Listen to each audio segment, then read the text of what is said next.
చెల్లి ఇది ఒక్కసారి ప్రోగ్రామ్ అయిపోయాక ఎస్ఐఆర్ అయిపోయాక ఒకటే ఓటర్ లిస్ట్ ఉంటుంది. ఇక జిహెచ్ఎంసీకి అలాగ లిస్టు, అసెంబ్లీకి అలాగ లిస్టు, పార్లమెంట్కి అలాగ లిస్ట్ ఉండదు. ఇక ఒకటే లిస్టు. కాబట్టి చాలా ఇంపార్టెంట్. నెక్స్ట్ వచ్చే ఎలక్షన్ ఎవరది? మరి మీ ఇష్టం. ఇక డివిజన్ ప్రెసిడెంట్లు, కార్పొరేటర్లు కావాలనుకుంటే వాళ్ళు, ఉరుకులాడాలనుకుంటే వాళ్ళు సీనియర్ కంటే ఎక్కువ మీకు ఫికర్ ఉండాలి. అయితే నేను అనేది ఏంటంటే మీకు ఇందులో ఏం కన్ఫ్యూజన్ లేదు, ఆగమయ్యేది లేదు. మనకున్న నెట్వర్క్ ఎవరికి లేదు. రాష్ట్రంలో ఈరోజు 36,500 బూత్లు ఉంటే ప్రతి బూత్లో మనిషి ఉండే ఒకే ఒక్క పార్టీ బీఆర్ఎస్ పార్టీ మాత్రమే.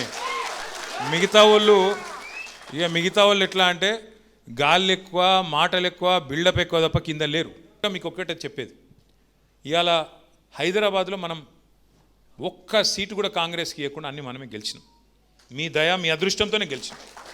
మీ దయతో, మీ పకడ్బందీ ప్రణాళికతో మీరు గుండెల్లో పెట్టుకొని గులాబీ జెండాను మోస్తే, మీరు కొట్లాడితే 2023లో రాష్ట్రంలో వేరే చోట ఎట్లున్నా హైదరాబాద్లో మాత్రం ఒక్క సీటు కూడా అటు ఇటు కాకుండా హైదరాబాద్ మాత్రం మనమే గెలిచినాం. అంటే ఎందుకు చెప్తున్నా అంటే హైదరాబాద్ ప్రజలు మాత్రం మనని గుండెల్లో పెట్టుకొని చూసుకున్నారు.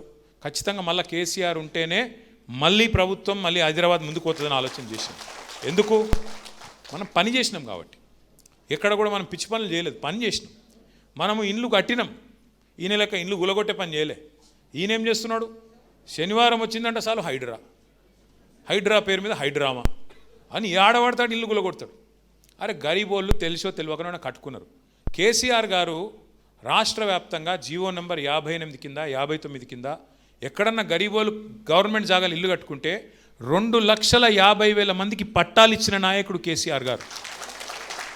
గవర్నమెంట్ అంటే ఏంటిది? గవర్నమెంట్ జాగా అంటే ఏంటి? ప్రజలదే కదా. మరి గరీబోనికి ఇల్లు ఇవ్వకపోతే నువ్వెందుకు గవర్నమెంట్? మరి ఆయన కట్టుకుంటే నీకేం పోయింది? నీళ్ళ సౌలతి, కరెంట్ సౌలతి, రోడ్లేయు, మోరీలు కట్టు, ఆ జాగా రెగ్యులరైజ్ చేయి. అట్లా మనం 2,50,000 మందికి పట్టాలు ఇచ్చినాం. గిరిజనులు కొన్ని చోట్ల మరి జంగల్ కొంత సాఫ్ చేసి, పోడు చేసి భూమి వ్యవసాయం చేస్తుంటే 4.5 లక్షల మందికి 4.5 లక్షల ఎకరాలకు పోడు పట్టాలు ఇచ్చిన నాయకుడు కేసీఆర్ గారు. అంటే ప్రజలు చూస్తున్నారు ఫరక్ ఏంది. గరీబోళ్ళని కడుపులో పెట్టుకొని కేసీఆర్ గారు చూసుకుంటే ఈయనేం చేస్తున్నాడు? ఈయన గురించి ఎంత తక్కువ మాట్లాడితే అంత మంచిది. రాష్ట్రంలో ఎప్పుడు ఎన్నికలు వచ్చినా కాంగ్రెస్ పోవడం ఖాయమన్నారు కేటీఆర్. ప్రజలంతా కాంగ్రెస్ పోవాలి, కేసీఆర్ రావాలి అంటున్నారన్నారు. వచ్చే కార్పొరేషన్ ఎన్నికల్లో గెలిచే వారికే టికెట్లు ఇస్తామని పేర్కొన్నారు కేటీఆర్. హైదరాబాద్, వరంగల్, ఖమ్మం కార్పొరేషన్ ఎన్నికల్లో ఎవరు ఎక్కువ తిరిగితే సర్వేల్లో ఎవరు పేరు వస్తే వాళ్ళకే టికెట్లు ఇస్తామని స్పష్టం చేస్తారు కేటీఆర్. హైదరాబాద్లో కాదు, రాష్ట్రం మొత్తం ప్రజలు ఎదురు చూస్తున్నారు. ఎప్పుడు ఎలక్షన్ వస్తుందా, ఎప్పుడు కాంగ్రెస్ పోతుందా, మళ్ళీ కేసీఆర్ వస్తాడా. ఇలా స్లోగన్ ఒకటే రాష్ట్రం అంతటా, కాంగ్రెస్ పోవాలి, కేసీఆర్ రావాలి.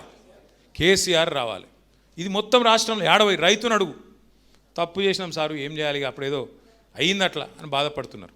ఇక హైదరాబాద్లో అయితే ఏం మారలే, జోర్దార్ ఉన్నది పరిస్థితి. కార్పొరేషన్ ఎలక్షన్ ఎప్పుడు పెట్టినా ముమ్మాటికి మళ్ళీ గెలిచే పార్టీ ఖచ్చితంగా బీఆర్ఎస్ అని అనుమానం అవుతుంది. కానీ ఇంట్లో కూర్చుంటే గెలవం. ఇంకా అట్లా అని చెప్పి మళ్ళీ ఉపన్యాసాలు ఇస్తాం, నేను రోడ్ షోలకు వస్తా, సీనన్న తిరుగుతాడు, అట్లా కాదు. హైదరాబాద్లో, వరంగల్లో, ఖమ్మంలో ఎలక్షన్ ఏది ఉన్నది, ఎక్కడ కూడా ఎవరికి మాట ఇవ్వలే. ఎవరు ఎక్కువ ఉరుకుతే, ఎవరికి ఎక్కువ సర్వేలు వస్తే వాళ్ళకే టికెట్లు ఇస్తాం. అది కూడా చెప్తున్నా, కుల్లా ఏమని అనుకోరు. ఇక ఉరుకులాడు, నాకు టికెట్ కావాలి, ఉరుకులాడు, తిరుగు, ఎక్కువ చేయి, పని చేయి. ఓపెన్ కాంపిటీషన్ ఓకే, పక్కానా వద్దా? ఓపెన్ కాంపిటీషన్ ఓకేనా? ఉరుకులాడాలి. ఎవరికి టికెట్లు కావాలనుకుంటారో, ఎవరు గెలవాలనుకుంటారో, ఎవరు గల్లీలు ఎక్కువ తిరుగుతారో, ఎవరు బస్తీలు ఎక్కువ తిరుగుతారో. ఉన్నాయి సమస్యలు లేవా? కాంగ్రెస్ గవర్నమెంట్ వచ్చినాక సమస్యలే ఉన్నాయి తప్ప ఏమున్నాయి? ముఖ్యమంత్రికి దోమలు కొట్టే తెలివి కూడా లేదు, దోమల మందు కొట్టే తెలివి కూడా లేదు. చూడు, చెత్త తీస్తుండ్రో లేదో నాకు తెలియదు, రైతు బంధు పడుతుందో లేదో నాకు తెలియదు. మనకి ఏమెరక, ఏం తెలుసు? ఒక గసంటోడు ముఖ్యమంత్రి. నా రిక్వెస్ట్ మీ అందరితోని, ఎస్ఐఆర్ కూడా మనం ఏదో ఫికర్ చేసే పని లేదు. మనం పకడ్బందీగా బూత్ స్థాయిలో చేసుకుంటే 4 పనులు చేయాలి. ఎక్కువ తక్కువ కన్ఫ్యూజ్ కావద్దు.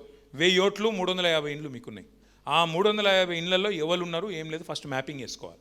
ఈ నెలంతా ఆ పని చేయాలి. జూన్ 25కి మీరు తయారు ఉండాలి. వాళ్ళ ఇంటికి వస్తే ఇగో వీళ్ళది ఉన్నది ఓటు, వీళ్ళది లేదు, వీళ్ళు కొత్త ఓటు, వీళ్ళు షిఫ్ట్ అయినరు, ఇగో వీళ్ళు చనిపోయినరు అని చెప్పి ఇచ్చేస్తే మామూలు కథం. ఆ బిఎల్ఓ ఉంటారు, మీరు బిఎల్ఏ వాళ్ళు బిఎల్ఓ, బూత్ లెవెల్ ఆఫీసర్ వాళ్ళు, బూత్ లెవెల్ బీఆర్ఎస్ ఏజెంట్ మీరు. కాబట్టి మనం స్పష్టంగా డేటా ఇచ్చి ఇగో ఫలానా వాళ్ళ ఓటు ఉంది, ఫలానా వాళ్ళది లేదు. దీనివల్ల ఏం జరుగుతుంది అంటే ఇప్పుడు మీరు కార్పొరేటర్ రేపు పోటీ చేయాలనుకుంటే వాళ్ళకు ఒక అటాచ్మెంట్ పెరుగుతుంది ఓటర్తో. అరే నా ఓటు రాయించిండ్రు, ఇక దొంగ ఓటు ఉంటే తీయించిండ్రు, ఇక మా వాళ్ళ ఓటు రాయించిండ్రు అంటే ఒక అటాచ్మెంట్ పెరుగుతుంది. కాబట్టి బూత్ లెవెల్ ఏజెంట్లుగా ఎవరెవరైతున్నారో సోదరులు సోదరిమణులు దయచేసి రోజు కొద్దిగా సమయం తీసుకొని, ఇంతకు సీనన్న చెప్పింది కరెక్ట్, మీరు టైం ఇచ్చుడే మాకు ఎక్కువ. మీకుండే రోజు పోరాటము, మీకుండే రోజు పంచాయతీ, రోజు ఉరుకులాటలో పార్టీకి 1 గంటనో 2 గంటలో 3 గంటలో ఇచ్చుడే ఎక్కువ. కాబట్టి మీకు సర్వదా శతదా మిమ్మల్ని గుండెల్లో పెట్టుకొని చూసుకుంటా. కానీ ఎక్కడ కూడా అర్హుల ఓట్లు పోవద్దు, దొంగ ఓట్లు ఉండద్దు. మనం ఫెయిర్ ఎలక్షన్ కొట్లాడదాం, మంచి నిజాయితీగా